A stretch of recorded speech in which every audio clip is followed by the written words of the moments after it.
Oath commissioner Charles گیتھری نے اس بات کو کنفرم کیا ہے کہ میں نے صرف اور صرف انٹرویو جیو نیوز کو دیا تھا۔ اوتھ کمشنر چارلس گیتھری نے اس بات کو کنفرم کیا ہے کہ میں نے صرف اور صرف انٹرویو مرتضیٰ علی شاہ کو دیا تھا۔ یہ بات یاد رکھو فواد چودھری، یہ بات یاد رکھو بیرسٹر شہزاد اکبر، یہ بات یاد رکھو شہباز گل، تم تو بڑے جھوٹے انسان ہو۔ تم تو ہمیشہ وہی بات کرتے ہو جو جھوٹ پر مبنی ہوتی ہے۔ تم تو ہمیشہ وہی بات کرتے ہو جس کا وجود نہیں ہوتا۔ تم تو ہمیشہ وہی بات کرتے ہو جس کا حقیقت سے کوئی تعلق نہیں ہوتا۔ تم تو ہمیشہ وہی بات کرتے ہو جو اپنے آقا عمران نیازی کو خوش کرنے کے لیے ہو۔ تم تو ہمیشہ وہی بات کرتے ہو جو اپنی بھٹکی ہوئی عوام کو خوش کرنے کے لیے ہو۔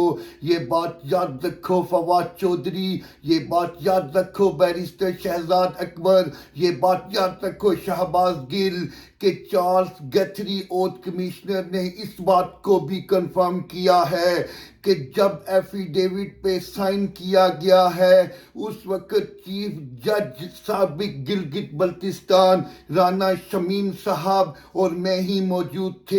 اس کمرے میں اور کوئی بھی موجود نہیں تھا۔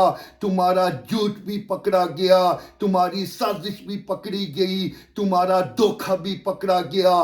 تم اس طرح کے انسان ہو کہ جو اس طرح کے جھوٹ کے اوپر باتیں کرتے ہو۔ تم اس طرح کے انسان ہو کہ جو اس طرح کے مفروضوں پر باتیں کرتے ہو۔ ہم اس بات پہ قائم ہیں کہ قائد جمہوریت کو جو سزائیں دی گئی ہیں، ہم اس بات پہ قائم ہیں دختر مشرق کو جو سزائیں دی گئی ہیں وہ غلط سزائیں ہیں۔ ان سزاؤں کا کوئی وجود نہ ہوتا اگر عمران کو اقتدار میں نہ لانا ہوتا۔ ان سزاؤں کی کوئی حقیقت نہ ہوتی اگر عمران نیازی کو اس کرسی پر بٹھانا نہ ہوتا۔ ان سزاؤں کی کوئی بات نہ ہوتی اگر عمران نیازی جمی منافع اعظم کو اس اقتدار تک پہنچانا نہ ہوتا۔ اس سب کا ذمہ دار جنرل فیض حمید ہے۔ یہ جنرل فیض حمید نے جو سلسلہ شروع کیا تھا، یہ جنرل فیض حمید نے جو لوگوں کو توڑا تھا، یہ جنرل فیض حمید نے جو ڈبے بھروائے تھے، یہ جنرل فیض حمید نے جو پارٹی میں پی ٹی آئی میں لوگ لائے تھے، یہ جنرل فیض حمید نے جو ججوں کو پریشرائز کیا تھا، یہ جنرل فیض حمید نے جو ججوں کو کہا تھا کہ دختر مشرق اور ایشیا کے عظیم رہنما کے خلاف فیصلے دو، یہ اسی کڑی کے نتیجے ہیں۔ دختر مشرق اور ایشیا کے عظیم رہنما کل بھی بے قصور تھے، آج بھی بے قصور ہیں، کل بھی سچے تھے، آج بھی سچے ہیں، کل بھی ایماندار تھے، آج بھی ایماندار ہیں، کل بھی پاکستانیوں کی ہر دل عزیز شخصیت تھے،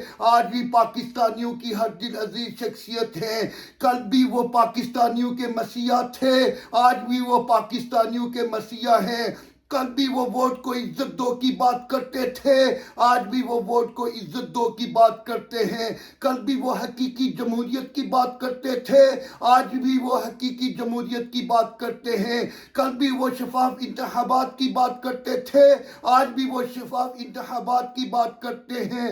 یہ بات یاد رکھو عمران نیازی تم، یہ بات یاد رکھو عمران نیازی کی کرپٹ اے ٹی ایمز اور منسٹر کل بھی میاں صاحب کا تھا، آج بھی میاں صاحب کا ہے اور آئندہ آنے والا دور بھی انشاءاللہ میاں صاحب کا ہوگا۔ پاکستان زندہ باد۔